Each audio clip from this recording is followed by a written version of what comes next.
ভারত পাকিস্তানের বৈরিতার কথা সবার জানা। ১৯৬২ থেকে ১৯৭৭ সাল পর্যন্ত একে অপরের সাথে দুইবার যুদ্ধে জড়িয়ে পড়ার কারণে দুই দেশের ক্রিকেট দলের সফরে ছিল দীর্ঘ বিরতি। এরপর দুই দেশের ক্রিকেট দলের সফর ছিল প্রায় নিয়মিত। তবে ২১ শতকে কোনো যুদ্ধ না লাগলেও এক যুগ ধরে ভারত পাকিস্তান একে অপরের দেশ সফর করে না। আর এই দুই দেশের অনড় অবস্থানের কারণে পরবর্তী টুর্নামেন্ট চ্যাম্পিয়ন্স ট্রফির জন্য হাইব্রিড মডেলের কথা জানিয়েছে আইসিসি। এ নিয়ে বিস্তারিত থাকছে ডেস্ক রিপোর্টে। অবশেষে চ্যাম্পিয়ন্স ট্রফি ঘিরে দীর্ঘদিনের অচল অবস্থার অবসান ঘটল।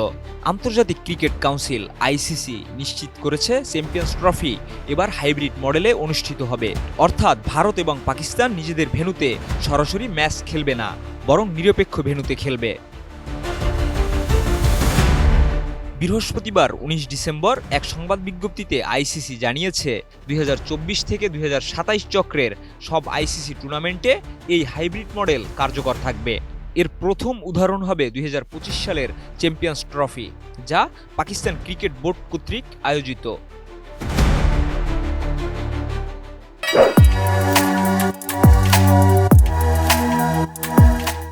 আইসিসির নতুন সিদ্ধান্তে ভারত এবং পাকিস্তান একে অপরের দেশে খেলতে যাবে না।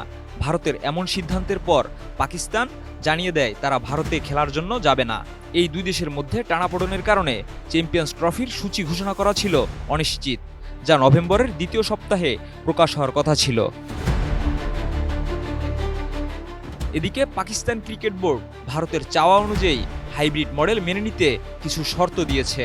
এই শর্তগুলির মধ্যে রয়েছে পাকিস্তান ক্রিকেট দলকে ভারতে না পাঠানো, চ্যাম্পিয়ন্স ট্রফিতে সব ম্যাচ আয়োজন না করতে পারার ক্ষতিপূরণ, আরেকটি আইসিসি টুর্নামেন্ট আয়োজনের অধিকার এবং ভারত ও অন্য একটি দেশকে নিয়ে নিরপেক্ষ ভেন্যুতে ত্রিদেশীয় টুর্নামেন্ট আয়োজনের শর্ত।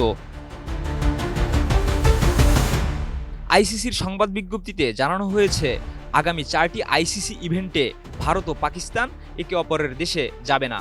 এর মধ্যে ২০২৫ সালের চ্যাম্পিয়ন্স ট্রফি, ২০২৫ নারী ওয়ানডে বিশ্বকাপ, ২০২৬ পুরুষ টি-20 বিশ্বকাপ এবং ২০২৮ নারী টি-20 বিশ্বকাপ অন্তর্ভুক্ত থাকবে।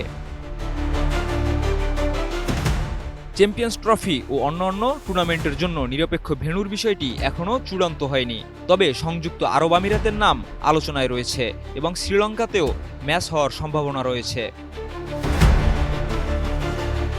এছাড়া আইসিসি আরও জানিয়েছে তারা ভারত, পাকিস্তান এবং আরেকটি দেশ নিয়ে একটি ত্রিদেশীয় টি-20 টুর্নামেন্টের আয়োজনের বিষয়ে আপত্তি করছে না, তবে তা নিরপেক্ষ ভেন্যুতে অনুষ্ঠিত হবে। পাকিস্তান ২০১৬ টি-20 বিশ্বকাপ ও ২০২৩ ওয়ানডে বিশ্বকাপ খেলতে ভারত গিয়েছিল, কিন্তু ২০০৮ সালের পর পাকিস্তান সফরে যায়নি ভারত। তবে এবারই প্রথম ভারত পাকিস্তান সফরে যাবে না, আর পাকিস্তানও ভারতে খেলতে যাবে না। Desk report, ATN news.